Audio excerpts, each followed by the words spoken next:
Dear chosen one, have you ever wondered why love seems to bring more suffering than joy in your life? Have you ever looked around and asked, why does it feel like my love is always too deep, too intense, too much for this world? You are not alone, and you are not broken. As a chosen one, your path was never meant to be ordinary, and neither was your love. Love, for you, is not just a fleeting emotion or a romantic pursuit. It is a divine assignment. It is a spiritual test. It is the very flame that refines your soul. You don't love casually. You love with your entire being. And because of that, you also hurt more deeply than most can even comprehend.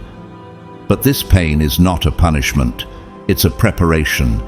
It's a sign that you were meant to love in a way that heals, awakens, and transforms not just yourself, but others as well.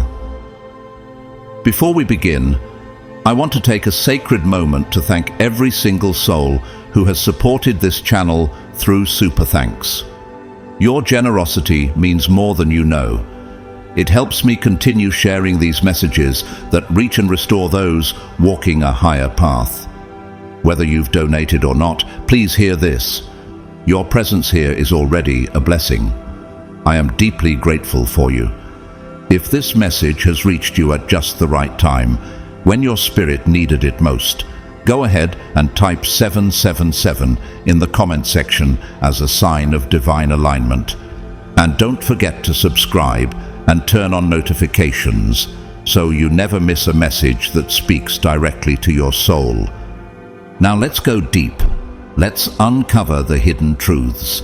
Let's explore the 8 profound reasons why, for a chosen one, love leads to more suffering, and why that suffering is not your end, but your elevation. God's chosen ones, here are 8 reasons why love brings more suffering for you. 1. You love at a deeper frequency. Have you ever looked at someone and felt their pain before they even said a word? Have you ever loved so deeply that it frightened the very person you loved? If so, it's not because you're broken, it's because you're chosen, set apart by God to love in a way most people cannot comprehend. But if your love is so powerful, why does it bring so much suffering? Could it be that your love isn't just emotional, but spiritual? Could it be that when you love, heaven takes notice? You, the chosen one, do not love on the surface. You don't seek comfort, control, or convenience. You seek communion. While many enter relationships to fill a void, you enter to awaken souls. And that right there is the reason your journey through love often feels lonely, because your love touches eternity, and the world is still clinging to what's temporary. The Spirit searches all things, even the deep things of God. 1 Corinthians 2:10. Your spirit does the same when it loves. You don't just hear words, you feel the silence behind them. You don't just see smiles. You sense the pain hiding underneath. Your love vibrates on a frequency that requires emotional maturity and spiritual courage. So ask yourself honestly, how many people are actually ready to receive that kind of love? You connect with the essence of a person, their hidden wounds, their silent battles, the child within them that never got to heal. That kind of love is terrifying for people who've built their identity on masks. When they meet you, they feel seen, and sometimes being seen hurts more than being ignored. Have you ever felt like your presence was too intense for someone? Like your love revealed more than they were ready to confront? That's not your fault. That's your frequency. Perfect love drives out fear. 1 John 4:18. But not everyone is ready to surrender their fear. And when you come in with the light of truth, the first thing that flees is comfort. Think of Vincent van Gogh. He wasn't just an artist, he was a prophet with a paintbrush. He saw colors in sorrow. He loved humanity in silence. His letters reveal a man who yearned to love and be loved, but whose soul was simply too deep for most to understand. Do you ever feel like that? Like you're offering the world your heart and they don't even recognize it? The world says, don't love too much. But the chosen one doesn't know how to love halfway. When you love like Jesus, completely. But even he was rejected, betrayed, and crucified. He came to that which was his own, but his own did not receive him. John 1:11. If perfect love was cast aside, why should you expect anything different? Why do people say they want love, but run from it the moment it arrives in truth? You may find yourself asking, why do I give so much and still feel empty? Why does the depth of my love scare people away? Why do I always end up healing others while no one stays to heal me? These aren't signs of failure. They're signs of your divine assignment. Your love is a mirror. It forces people to look at themselves. Some admire the reflection, others shatter the glass. Just like Princess Diana, your heart is expansive.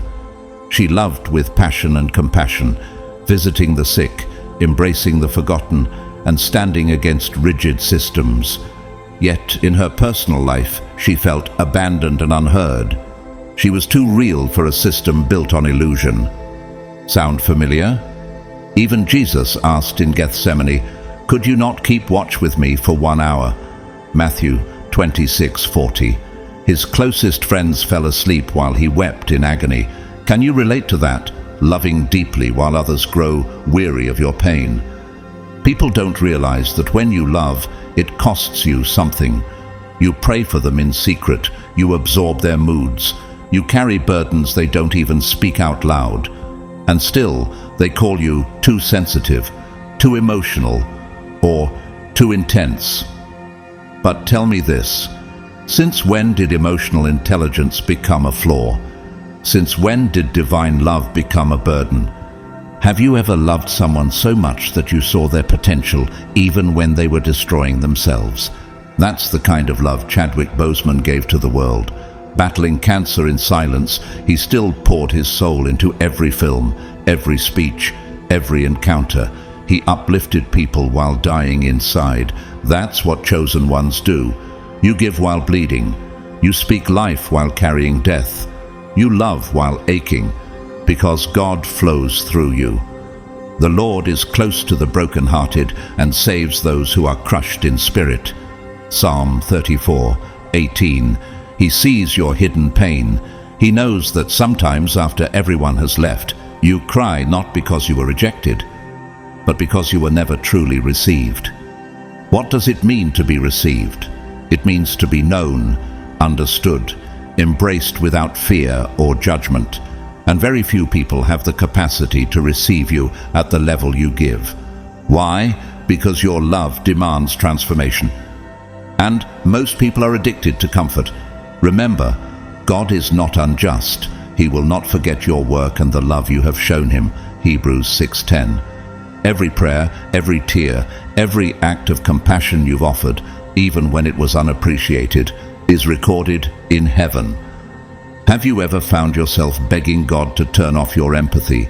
Have you ever wished you could love less, feel less, just to avoid the heartbreak? But that's not who you are. Let love be genuine. Abhor what is evil, hold fast to what is good. Romans 12:9. Your love is real. Your heart is sacred.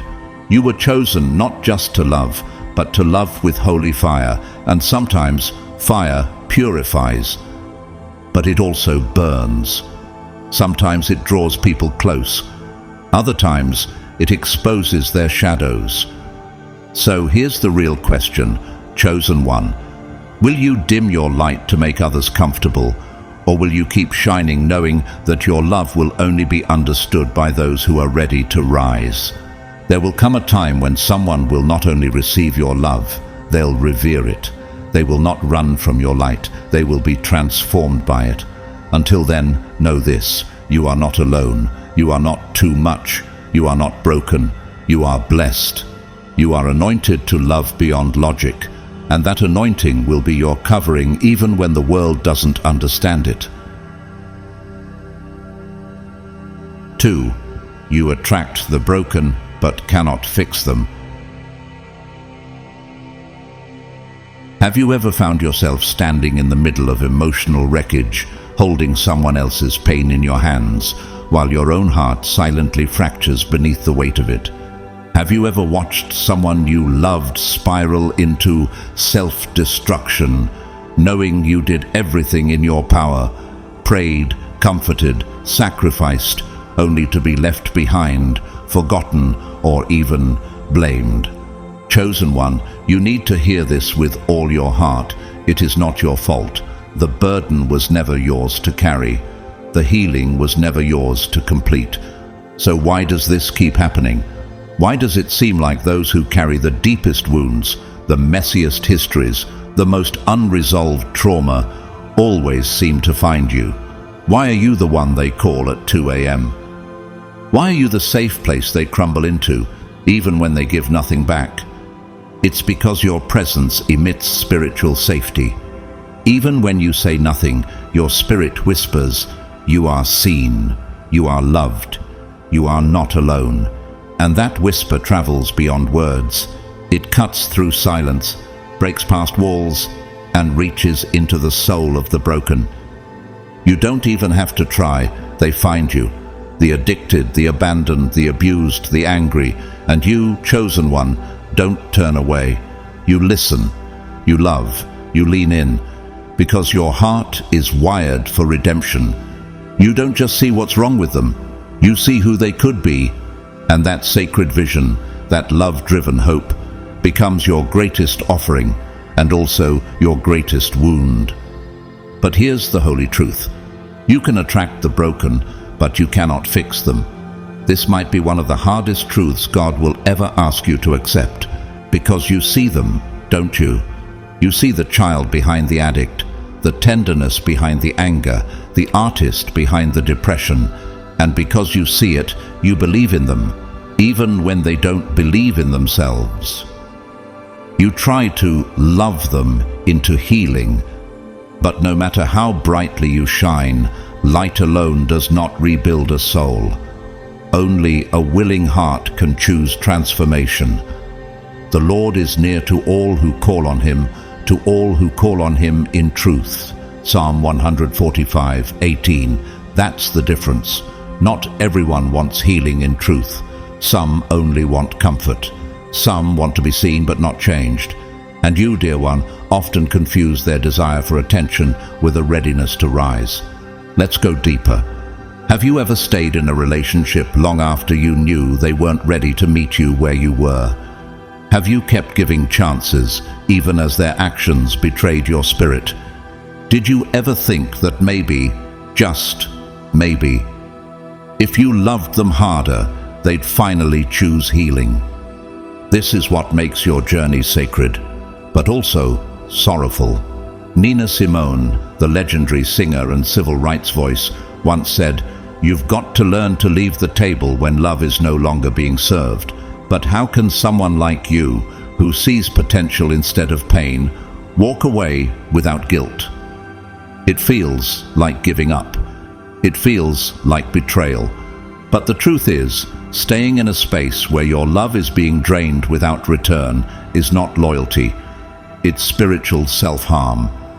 Let this sink in. You cannot save someone who is committed to their own self-destruction. Even Jesus, the Son of God, respected free will. He invited people into healing. He never forced it. "Do you want to be made well?" he asked the man at the pool of Bethesda, John 5:6. He knew healing wasn't about his power. It was about the person's willingness, and many times people turned away, even with miracles in front of them. So why do you, chosen one, keep picking up souls that are not willing to stand? It's because you confuse empathy with responsibility.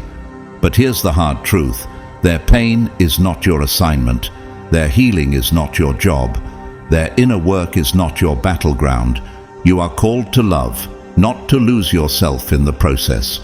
Have you ever noticed how you enter someone's life and they seem to come alive, more creative, more hopeful, more peaceful? And yet, when they leave you, they often return to old patterns. That's because your presence lifted them temporarily. But transformation requires consistency, not just inspiration.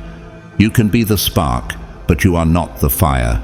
Only God can sustain that flame. Let's reflect on Heath Ledger, an actor of profound depth, beloved by many, yet tormented by inner demons that no level of success or affection could resolve. Those around him loved him dearly, but no one, not even the most compassionate soul, could reach the parts of him that he himself did not want to confront. Ledger's story is a painful reminder that brokenness hides well, and often the people who smile the most are carrying the darkest battles. And perhaps that's why you attract them, because you see behind the smile. You feel energy others ignore. You read silences as clearly as words. Your discernment is divine, and for many, your presence is the only place they've ever felt safe enough to fall apart. But what do you do when someone keeps falling apart and never chooses to rebuild? Above all else, guard your heart, for everything you do flows from it. Proverbs 4:23. This isn't just a suggestion, it's a command. Not because God wants you to be selfish, but because He knows how costly your love is. When you give it to the unwilling, the unready, or the unavailable, you bleed spiritually. And no one can see that wound except Him. You carry other people's burdens as if they were your own.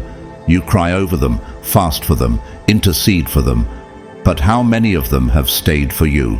How many have turned around and asked, "Chosen one, how is your heart?" It's time you ask yourself a sacred question. Are you helping them heal or enabling their avoidance of real work?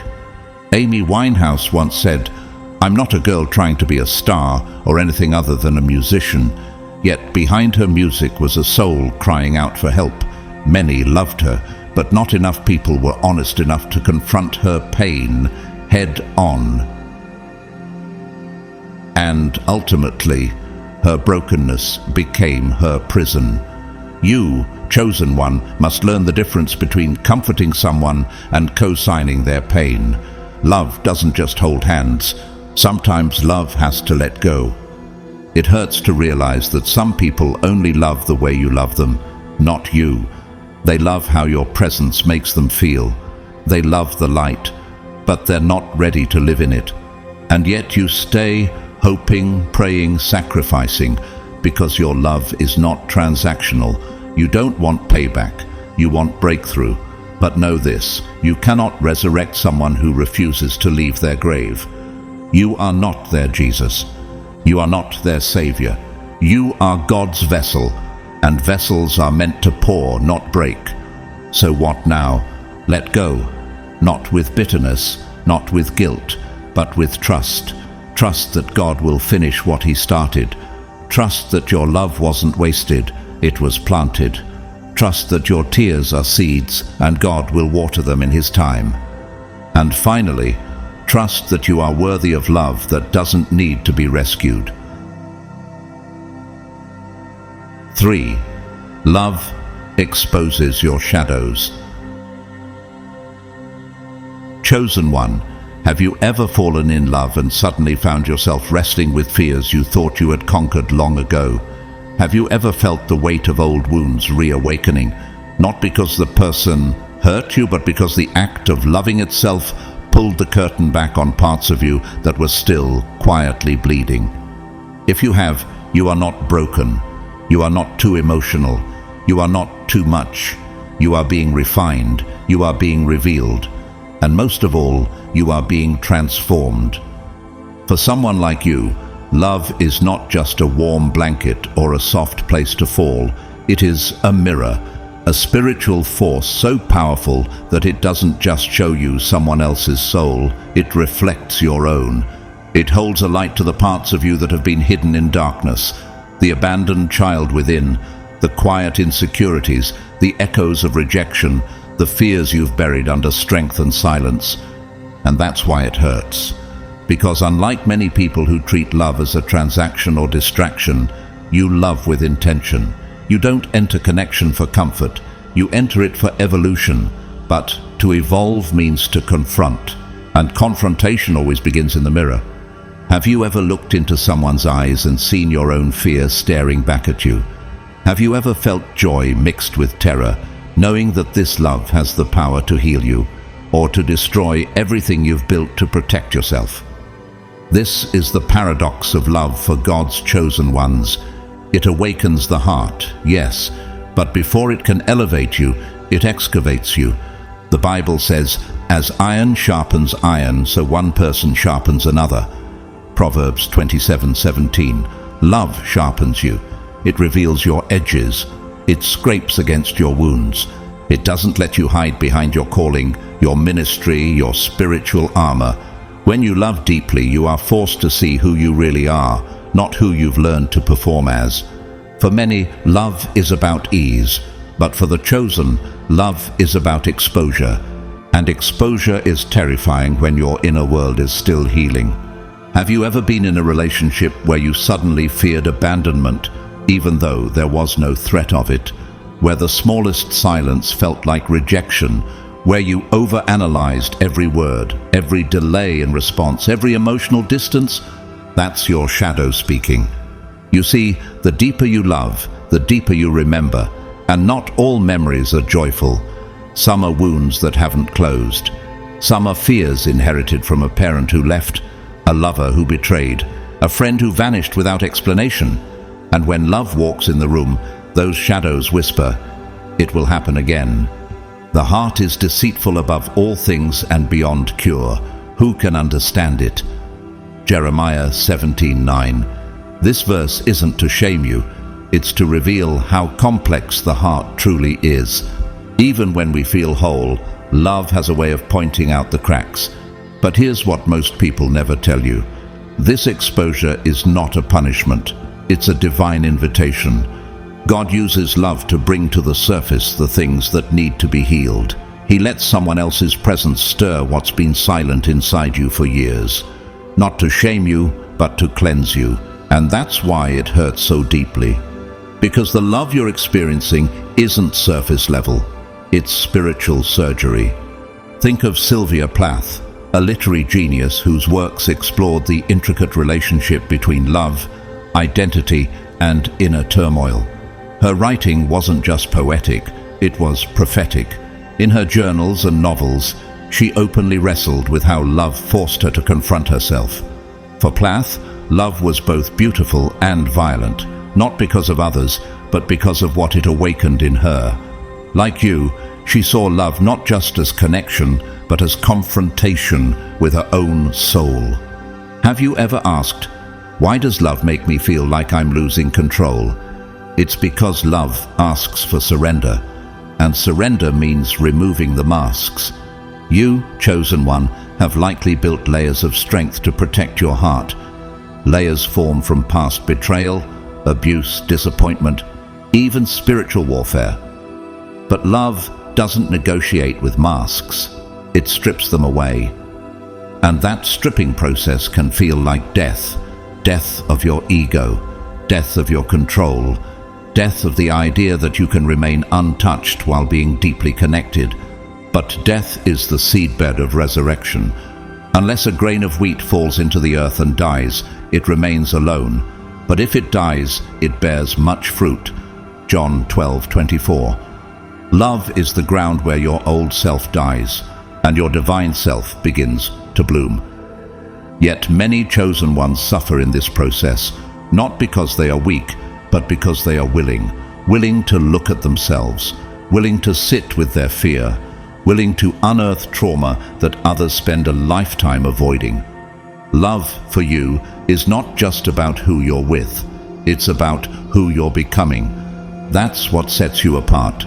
Most people run from discomfort. You lean into it, even when it rips you open. Björk, the Icelandic musician and artist, once said in an interview, "I go through hell and back every time I love, but I do it anyway because I believe in it more than anything else."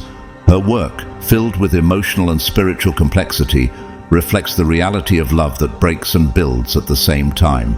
And so do you. Have you noticed how the moment you begin to truly care about someone, your worst fears rise up. Suddenly, you fear abandonment, even if they're loyal.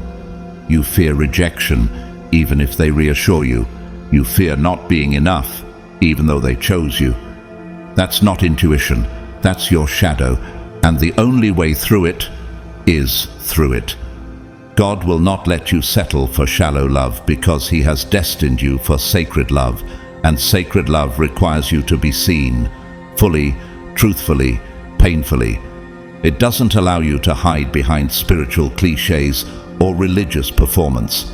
It requires emotional nakedness, and that nakedness is the holiest ground you will ever stand on. But it's also why you may sabotage good love, because sometimes, chosen one, the shadow convinces you that you are too broken to be held. So you push away what God sent to help you. You doubt people's sincerity. You build distance. You hide your truth under, "I'm fine," because letting someone really see you feels too dangerous. And yet, that's what love is inviting you to do. There is nothing concealed that will not be disclosed, or hidden that will not be made known. Luke 12:2. This isn't just about secrets, it's about self. Love exposes who you are, the light and the dark, so you can be made whole. James Baldwin, the brilliant author and activist, wrote extensively about how love was the force that brought people face to face with themselves. In The Fire, next time, he wrote, "Love takes off the masks that we fear we cannot live without, and know we cannot live within." Baldwin understood that love wasn't soft, it was searing. It burned away illusions, just like it does in you. And this is why you suffer more in love than others, because you don't just want affection, you want ascension. You don't want someone to simply hold your hand. You want someone to hold your truth, your pain, your entire journey. Asisam, and tantutenchen, and pride pisesu with you. But few are equipped to walk that deep. So what do? You do what the chosen always do. You allow the love to refine you. You let it stretch you, not destroy you. You cry, yes, but you also grow. You stop running from the shadows. You begin to bless them, because they are showing you what still needs healing. And most importantly, you remember, this is not happening to you. It's happening for you. So, chosen one, the next time love triggers your abandonment wound, pause and ask, what part of me still believes I'm not worthy of staying for? The next time your inner child panics over rejection, ask, whose voice am I hearing? God's or my past? The next time you're tempted to run from intimacy, ask, is this fear or is this transformation? Let the questions become your guide. Let the discomfort become your classroom, and let the shadow become your gateway to deeper light. You are not suffering because you're unlovable. You are suffering because you are awakening. You are being prepared for love that doesn't just feel good, but makes you holy. 4. People fear what they cannot control. Have you ever loved someone so freely, so fiercely, and with such divine clarity that it startled them? Have you ever watched someone pull away, not because you did something wrong, but because they simply didn't know how to receive the kind of love that flows from your spirit? If you've ever been rejected or misunderstood for how deeply you love, you must understand this truth. It was never about your value, it was about your power. Your love is a force that cannot be manipulated, tamed, or neatly placed into the boxes society constructs. And because of that, people fear it. What happens when your love isn't something others can control, predict, or contain? How do people react when your spirit doesn't fit into their limited expectations of what a relationship should be? You, chosen one, carry a love that refuses to be domesticated. It is not born from fear or self-interest. It doesn't play by the rules of social convention or emotional games. Your love is an expression of God's nature within you, raw, pure, transformative. And just like God's Spirit, it goes where it pleases, reveals what is hidden, and refuses to be controlled. In a world where so many relationships are built on predictable scripts, ego comforts, and shallow control dynamics, your love walks in like a wild wind and shakes everything loose. Some people call it overwhelming, others call it intimidating.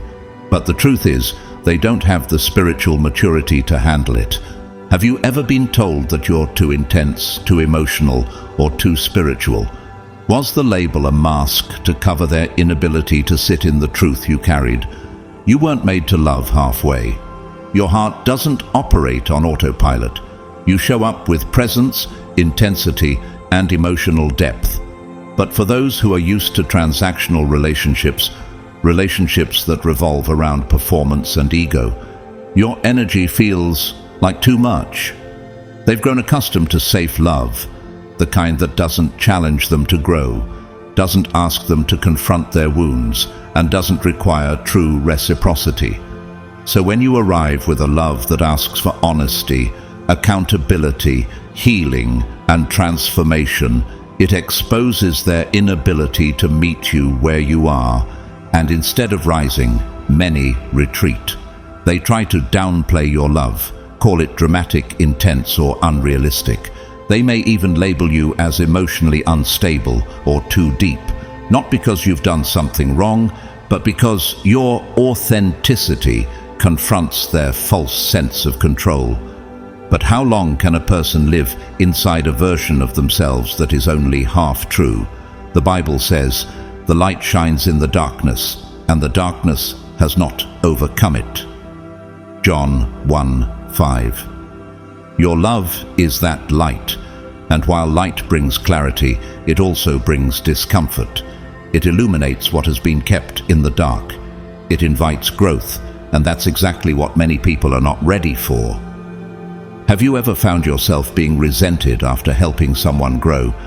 Have you watched someone walk away after you called forth the best in them? That's because they weren't expecting to be changed. They were expecting to be coddled. And when they realized that your love came with a mirror, not just a hug, they ran. They weren't looking for truth. They were looking for comfort. And you, chosen one, were never created to make people comfortable. You were created to wake them up. What happens when your very presence begins to unravel the illusions people depend on? Think of Jean-Michel Basquiat. His art was honest, spiritual, unapologetic. He couldn't be contained by categories or controlled by expectations. People were drawn to his genius, but many couldn't handle his freedom.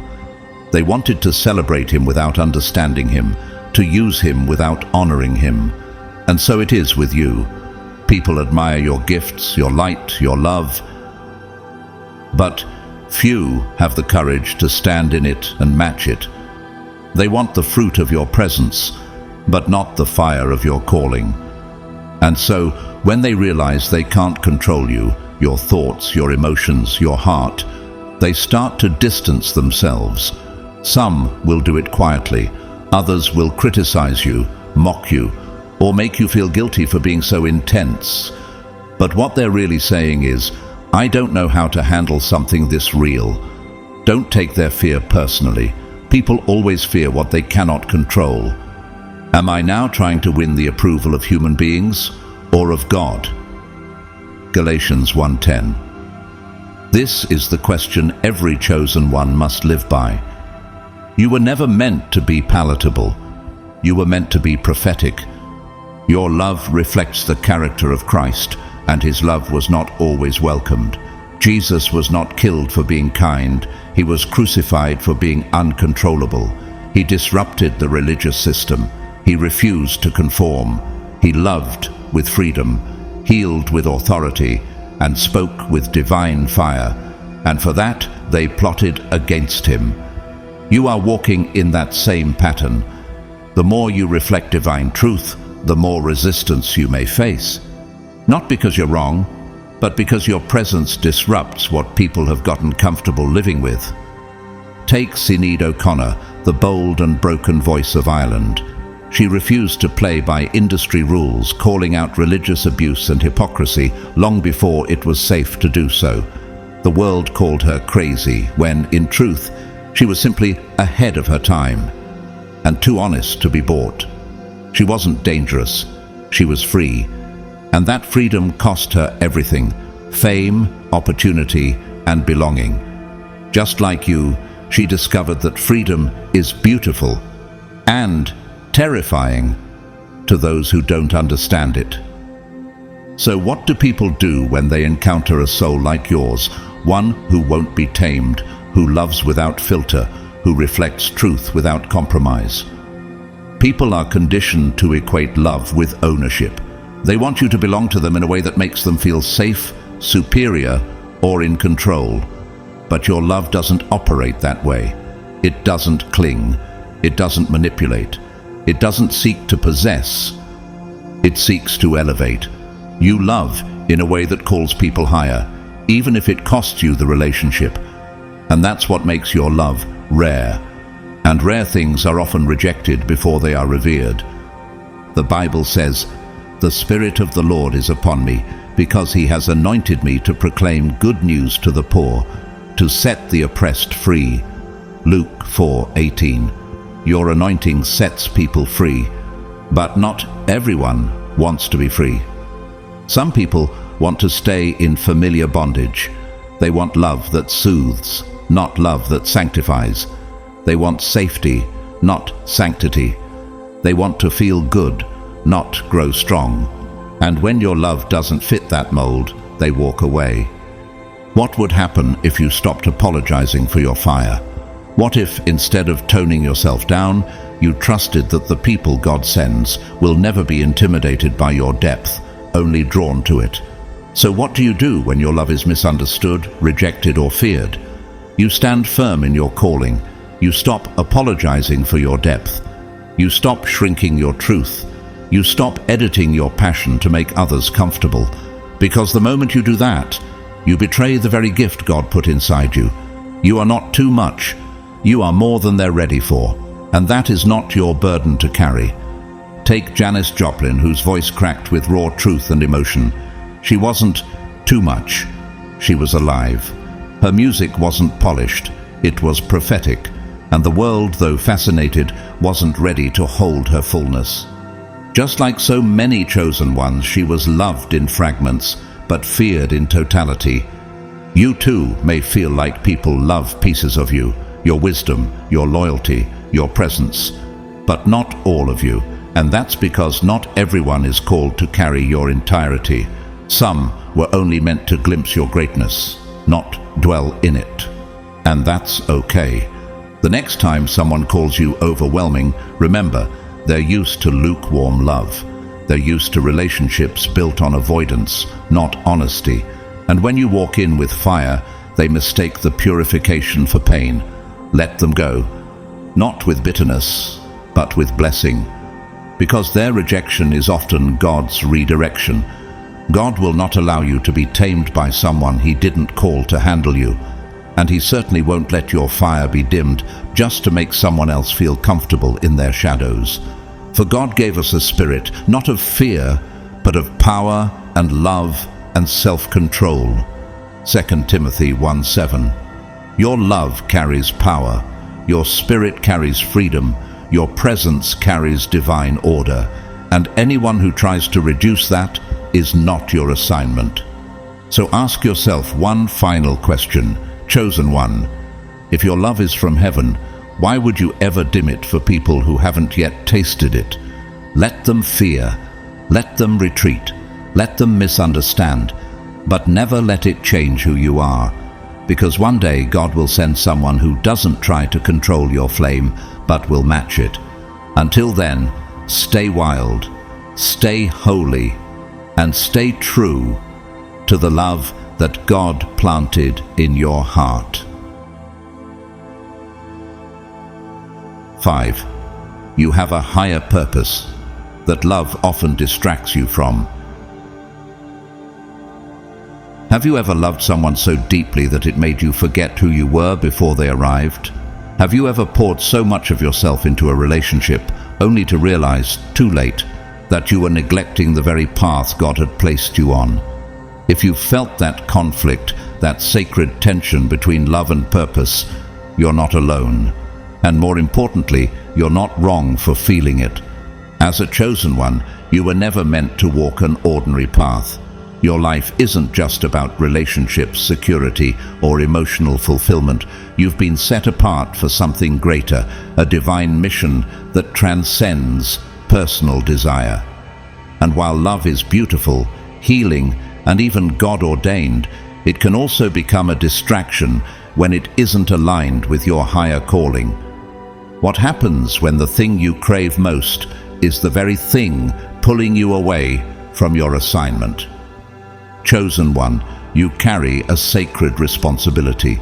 There is something inside of you that was placed there before the foundation of the world, a purpose encoded in your soul by God Himself. The Bible says, "Before I formed you in the womb, I knew you. Before you were born, I set you apart." Jeremiah 1:5. You were not born simply to love and be loved by another human being. You were born to awaken others, to reveal truth, to carry light into places that have forgotten what light even looks like. That kind of mission doesn't always fit neatly inside the timelines and expectations of human love. And yet, because you are wired for deep connection, love often comes into your life like a powerful wind, sweeping you off your feet, inspiring you, anchoring you. But what do you do when that love begins to weigh more than it uplifts? What happens when the one you love keeps you rooted in places you were meant to rise above? Have you ever stayed too long in a relationship because it felt good, even when your soul knew it wasn't God? The truth is, love, when not aligned with purpose, can become a trap, not a trap of malice or manipulation, but of comfort. And comfort for the chosen one can be the most dangerous enemy of purpose. You were not sent here to live a quiet life. You were sent to shift atmospheres, to break generational patterns, to speak truth where silence has ruled for too long. And sometimes the people you love simply are not ready or willing to walk with you at that altitude. Has God ever removed someone from your life abruptly, even though the connection felt divine?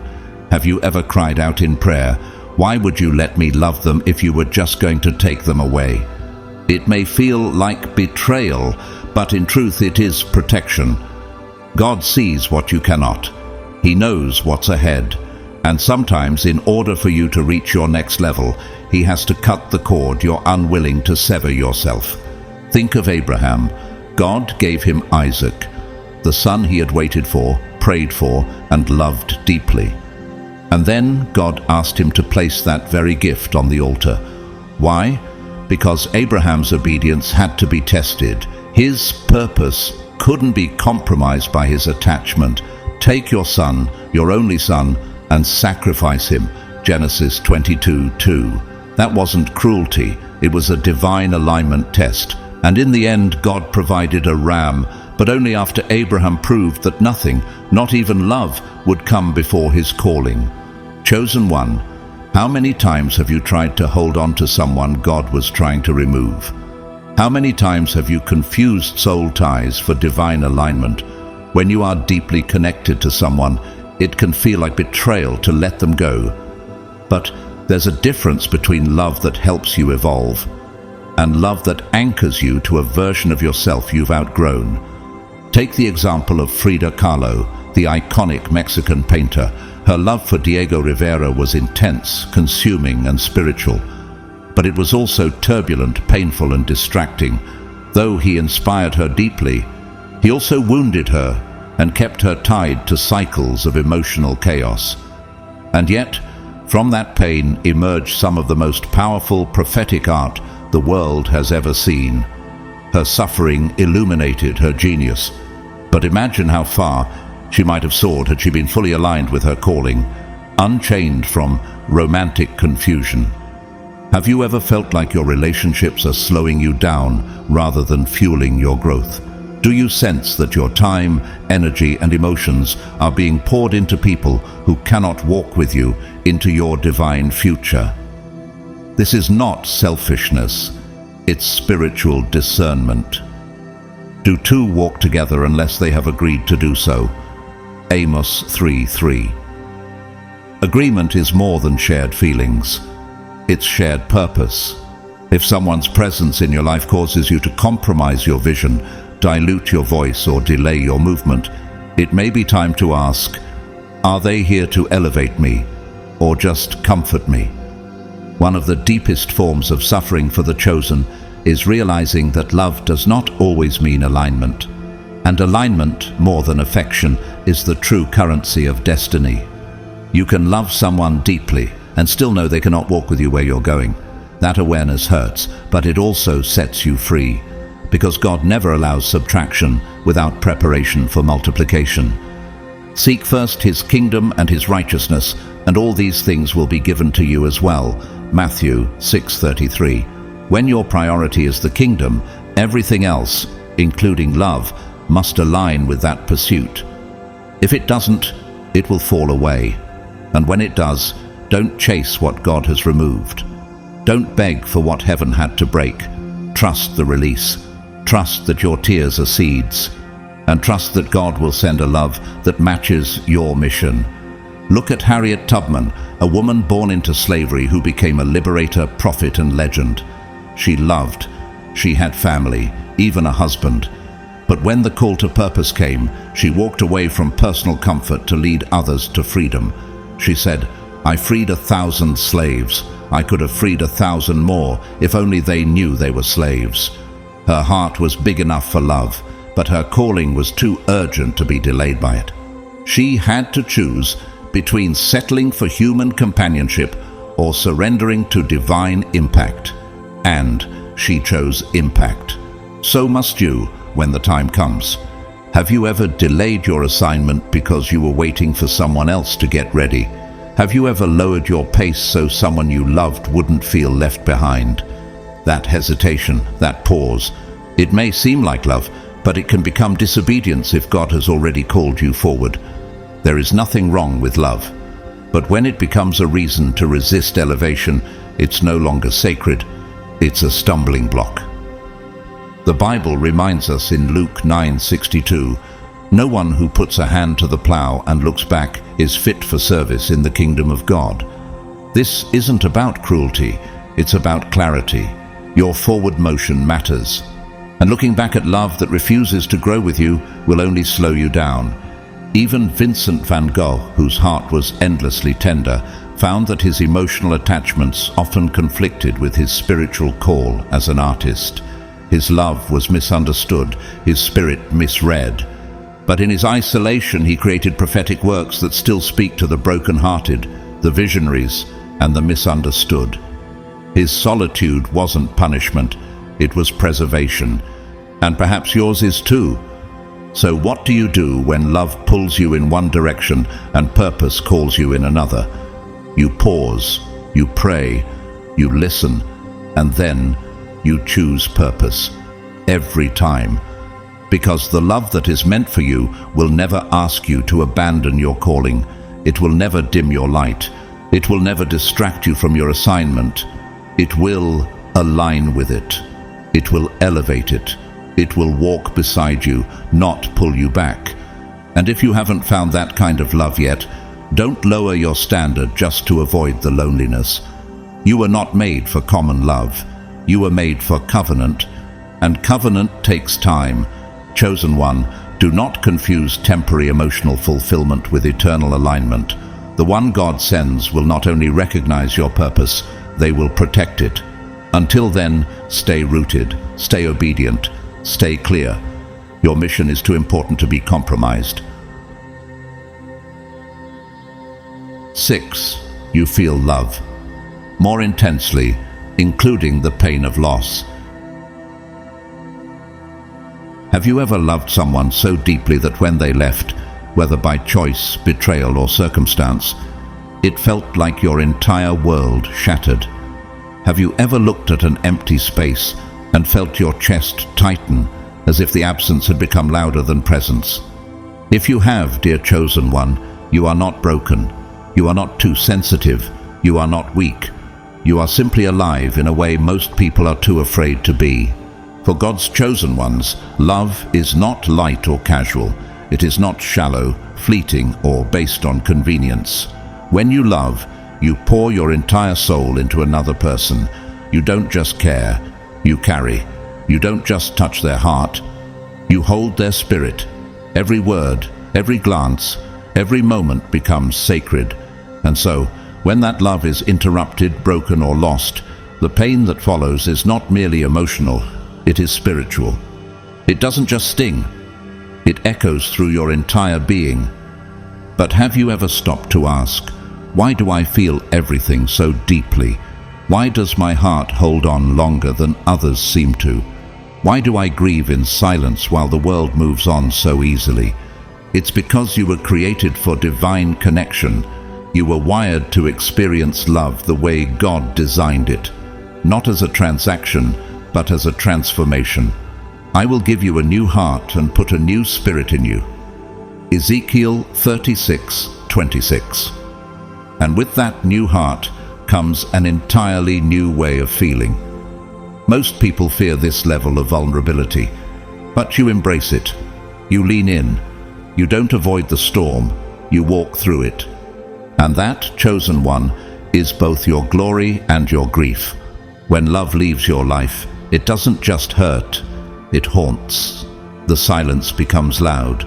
The memories replay like scenes from a film you can't stop watching, while others distract themselves with busyness, rebound, or spiritual bypassing. You sit with the ache. You let the sorrow do its work. Because somewhere inside, you know that pain is not your enemy, it is your teacher, and you would rather feel everything than numb yourself into forgetting who you are. Think of C.S. Lewis, the brilliant Christian thinker and author. When his beloved wife Joy died, he wrote a raw and honest book titled A Grief Observed. In it, he didn't hide his heartbreak or mask his confusion with spiritual cliches. He questioned, he cried, he sat in the dark. He wrote, "The death of a beloved is an amputation," and it is. When someone you love deeply is torn away, it doesn't just hurt your heart, it feels like a piece of your soul was carved out. Have you ever looked at your own reflection and felt like a part of you disappeared with someone else? That's not a flaw. That's evidence of your capacity to love completely. And this world, fast, numb, distracted, doesn't know what to do with that kind of intensity. People move on quickly. They tell you to let go, stay strong, or focus on yourself. But they don't understand that the love you carried wasn't just a relationship. It was sacred ground. To you, love was never a casual thing. It was a covenant. And even when that covenant is broken by another, your soul still remembers the promise you made. This is why you cry long after the moment has passed. This is why certain songs, places, or smells still cause your chest to tighten. It's not because you're stuck, it's because you're awake.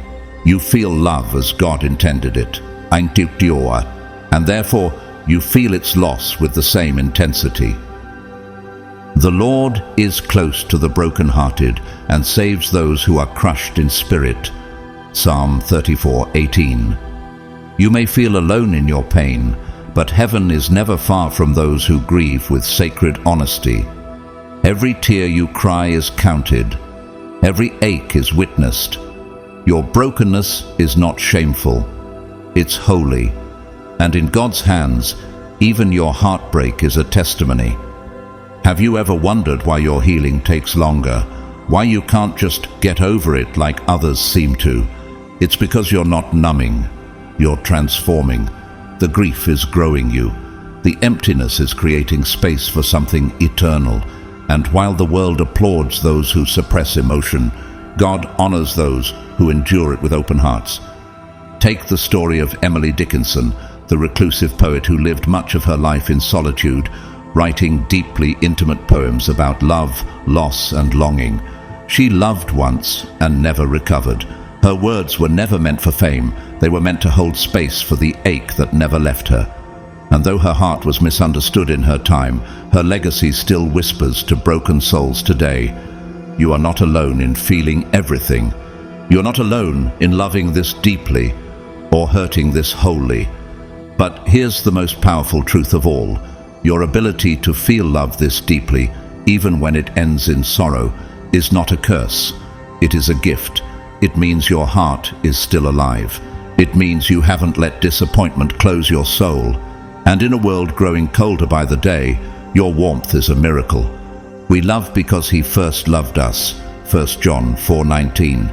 And just like God's love, yours is fierce, persistent, and pure.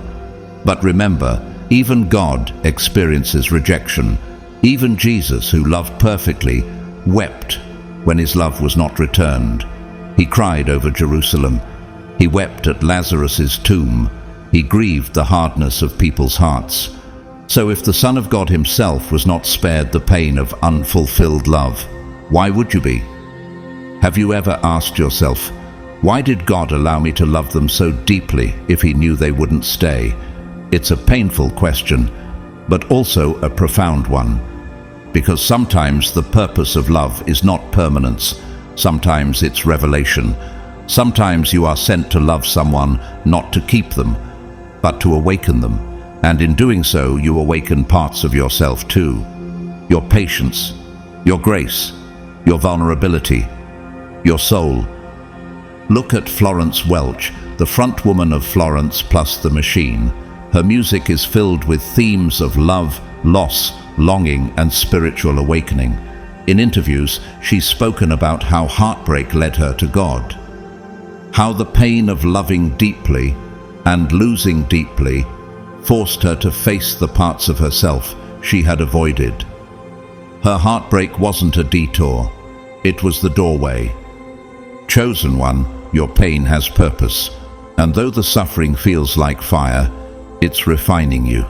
The intensity with which you love and grieve is a reflection of your sacred design. You weren't built to live halfway. You weren't sent here to numb. You were sent to feel. Because through your feeling, God reaches others. Have you ever noticed how people come to you with their heartbreak? How even strangers open up about their losses? It's because your soul carries the frequency of someone who's walked through fire and survived. You don't just offer comfort, you offer understanding, not from theory, but from lived experience. And that's the redemption. The same pain that nearly broke you becomes the bridge that heals others. Blessed are those who mourn, for they will be comforted. Matthew 5:4. This is not just a future promise, it's a present reality. In your mourning, you are drawing closer to the heart of God. In your aching, you are learning how to carry His compassion. In your silence, you are hearing heaven more clearly. So when the grief returns in waves, let it wash over you. When the memories pull you back, honor them. When your soul aches for what was, hold it gently. Because none of this means you're weak, it means you're awake. And in a world of emotional sleepwalkers, your aliveness is a rare and holy thing. In time, the ache will soften, the memories will become less painful, and one day, love will find you again, not to replace what you lost, but to join what you've become. Until then, chosen one, don't apologize for your intensity. Don't regret how much you gave. Don't wish your heart was smaller, because in loving deeply, you reflect the God who created you, and in grieving fully, you prove that your love was real. 7. You are tested through love. Have you ever wondered why love never seems to come easy for you? Why the very thing your soul longs for, connection, intimacy, belonging, seems to hurt you more than heal you? Have you ever questioned why, as someone who gives so purely, so fully, and so faithfully, you're the one left with the broken pieces, the unanswered prayers, and the deep spiritual exhaustion? If so, you're not alone. And more importantly, you are not being punished. You are being tested. You see, chosen one, your path is not like the rest. From the moment God marked you, your journey was destined to include valleys that most people would never understand. For others, love may come and go like the changing of seasons. But for you, every love is a chapter in a divine curriculum. You don't just date, you discern. You don't just feel, you transform. And every connection, no matter how short or long, light or intense, is sent either to prepare you, shape you, or teach you. But have you asked yourself lately, what is God trying to show me through this love? Why does it hurt so deeply if it was supposed to be part of my path? Was I wrong to open my heart, or was my pain part of the plan? The Bible says, "The Lord tests the righteous, but his soul hates the wicked and the one who loves violence." Psalm 11 verse 5. This testing is not punishment, it's refinement. God tests those he intends to trust with more, and love is one of the most sacred and difficult ways he molds his chosen. Because nothing reveals your soul like love. Nothing awakens both your light and your shadow like intimacy. And nothing stretches your spirit like having to choose purpose over pain. Have you ever loved someone who brought out the best and worst in you all at once? Have you ever had to let go of someone you were still in love with, not because they were bad, but because the connection was no longer aligned with your calling? That's a test. That's the kind of decision only the chosen are asked to make. Because God knows your heart, and he wants to know, will you still follow me, even if I ask you to walk away from what your soul craves? Think of Rainer Maria Rilke, the German poet whose works reveal a life soaked in longing, heartbreak, and spiritual depth. He once wrote, "For one human being to love another, that is perhaps the most difficult of all our tasks." He understood that love wasn't easy, especially for those whose souls were tuned to higher frequencies. Rilke loved deeply, but also painfully. And through those losses he found clarity, depth, and a connection with the divine that could only be forged through fire. Chosen one, some loves come not to stay, but to stir up your inner strength, to awaken the parts of you that were sleeping, to challenge your dependency, to teach you how to love yourself when the one you loved the most could not stay. It's a sacred paradox. The very thing that breaks your heart is the same thing that strengthens your spirit. You were never meant to love from your wounds, but from your wisdom. And every heartbreak, every betrayal, every unanswered prayer is forming that wisdom. But the process is not painless. The fire of refinement never is. See, I have refined you, though not as silver. I have tested you in the furnace of affliction. Isaiah 48:10. Do you know what happens in a furnace? Everything that's not pure is burned away. And love, especially the kind that doesn't last, often becomes the very furnace God uses to purify your motives, your identity, and your understanding of your own worth. Have you ever looked back and realized that the pain actually led you to your purpose? That the heartbreak pushed you closer to God? That the person who left was actually the reason you started healing? God never wastes pain, and for the chosen ones, pain is often the portal.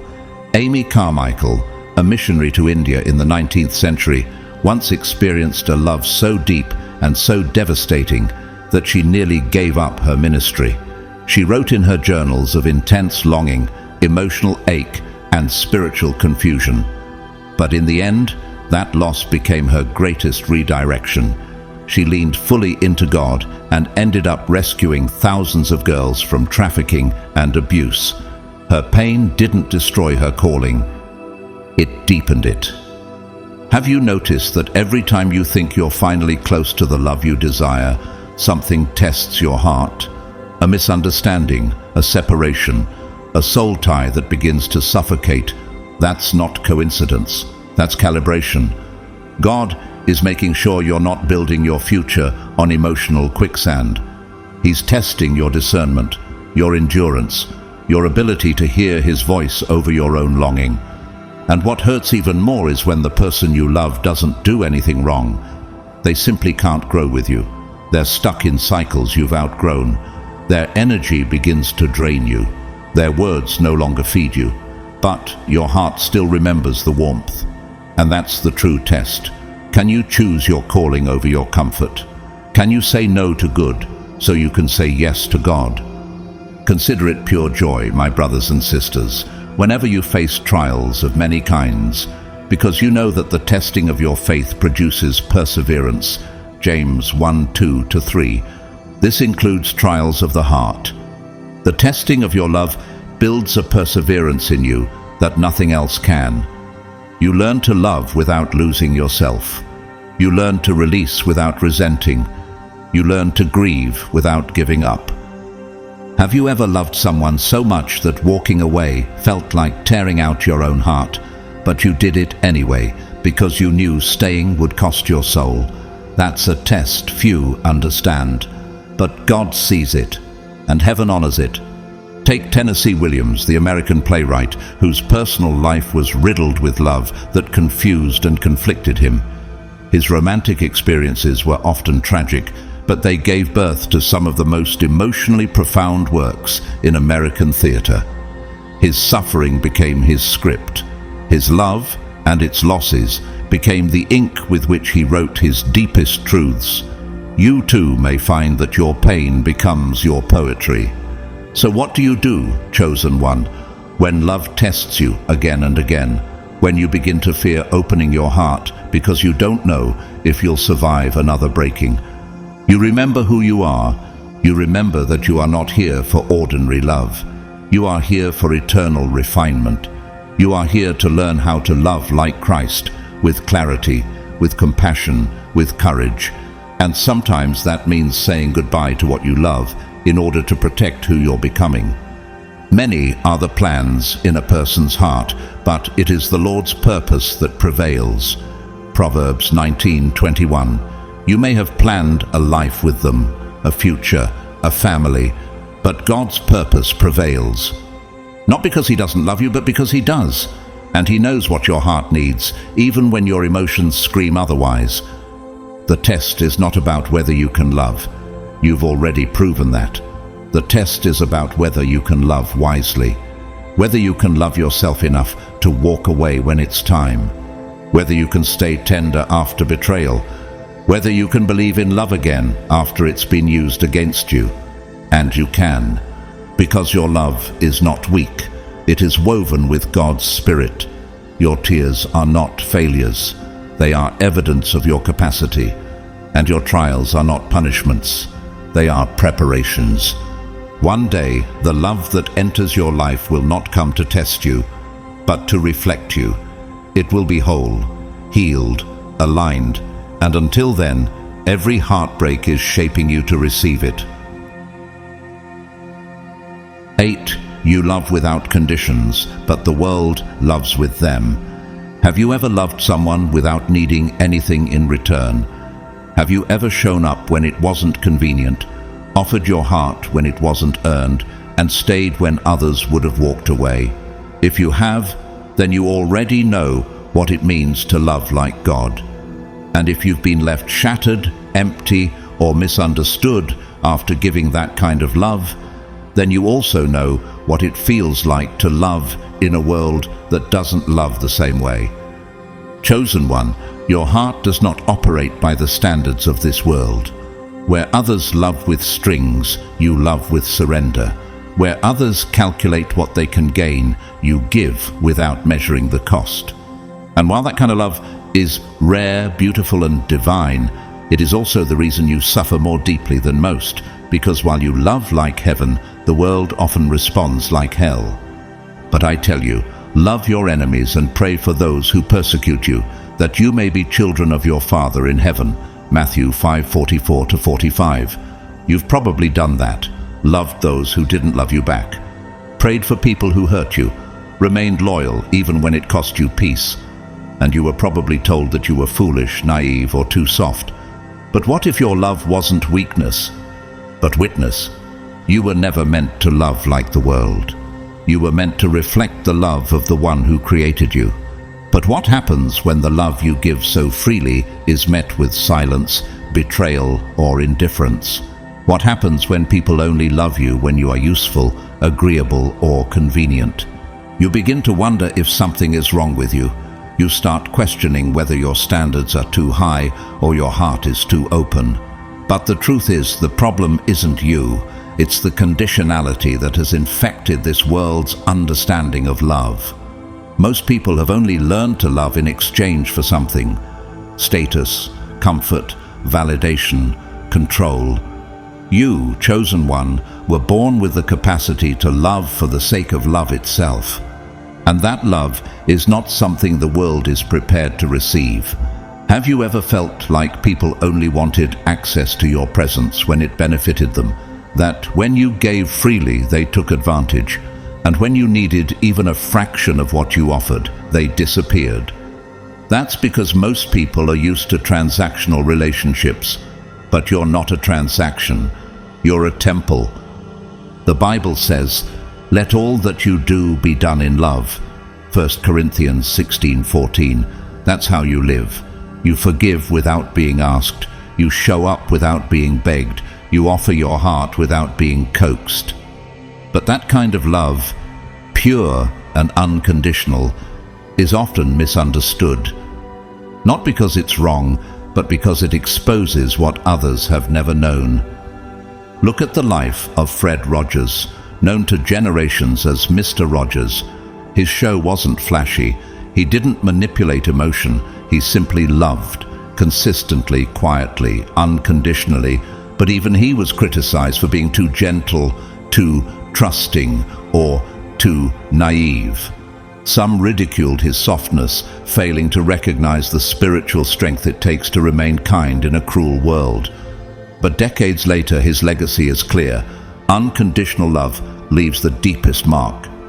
Have you ever had someone say, "I didn't deserve your love," only after they broke your heart? That's because your love revealed their limits. Your love mirrored back what they couldn't yet give. Instead of trying to meet you there, they pulled away. Not because you were unworthy, but because they were unready. And that hurts. It hurts to give your all and be met with half. It hurts to offer depth and receive detachment. But here's the holy truth. Your love is a mirror. It reflects truth. It exposes wounds. It doesn't settle for performance. It's axiksachasa. It's asatitita. It seeks presence. That's why people either cling to you or flee from you, because your love isn't something they can fake their way through. It requires them to show up authentically, and many are not ready for that level of accountability. Love must be sincere. Hate what is evil. Cling to what is good. Romans 12:9. Your love is sincere, and sincerity is threatening in a world built on masks. Most people aren't used to being seen for who they really are. And even fewer are prepared to be loved in that state.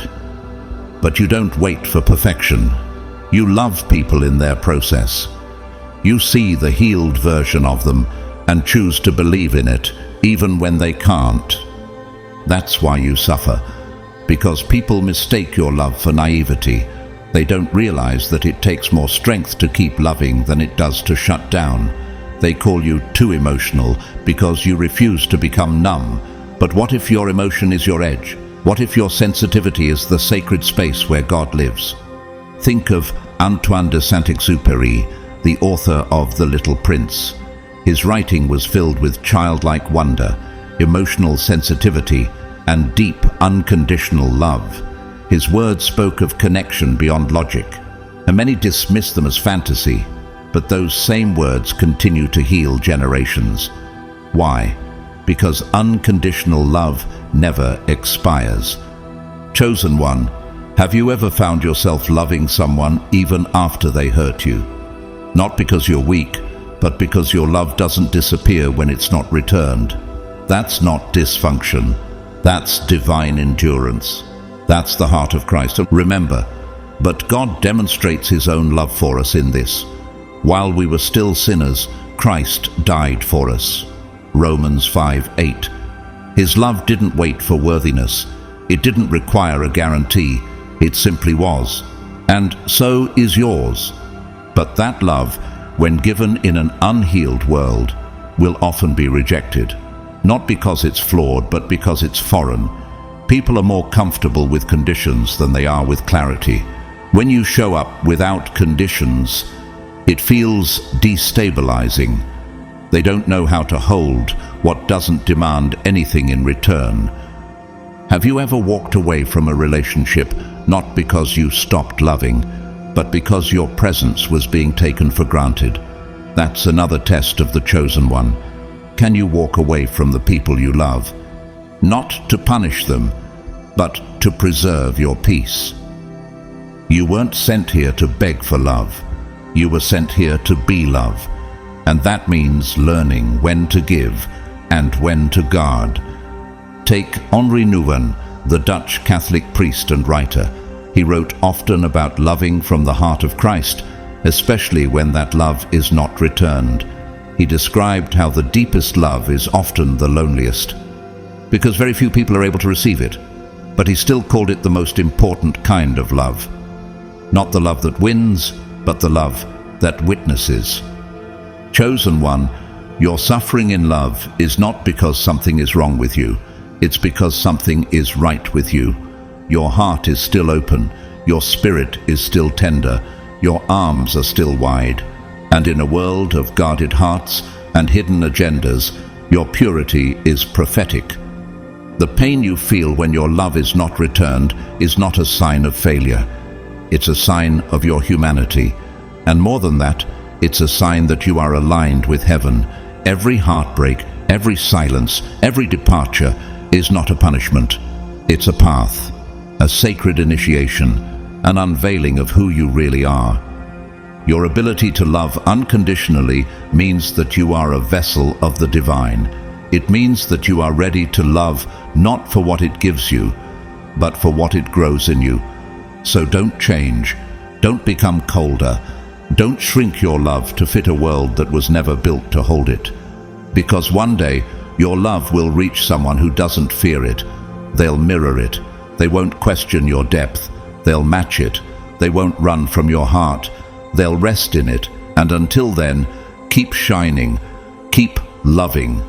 Keep pouring. Not for the world's approval, but for heaven's smile. Because you were never meant to love like the world. You were sent to show the world how to love. Beloved souls, your journey is not a mistake, and your love is not in vain. Every tear you've cried, every moment you felt too much, and every time you chose to love anyway, they are all sacred pieces of a much greater story. You are not here by accident. You are here by divine appointment. And though the world may not fully understand the depth of your love, heaven celebrates it. Never forget, your love is powerful, rare, and deeply needed. Thank you truly for walking this path with me, for allowing your soul to be seen, your heart to stay open, and your spirit to keep rising. If this message spoke to you, helped you feel less alone, or reminded you of your divine worth, I invite you to subscribe for more. This space is your sanctuary, a home for hearts like yours who dare to love differently. If you feel called to support this work through Super Thanks, I receive your gift with deep humility and gratitude. And if you cannot or choose not to, know this: your presence is more than enough. Just by being here, by listening, by opening your heart, you are already sowing light into the world. And for that, I am profoundly thankful. Until we meet again, stay strong, stay awakened, and never stop shining your sacred light. No matter how dark the world may seem, you are loved, you are chosen, and your love, even in its most painful moments, is still your greatest power. Thank you for watching. May peace surround you, may purpose guide you, and may your heart always remember who you truly are.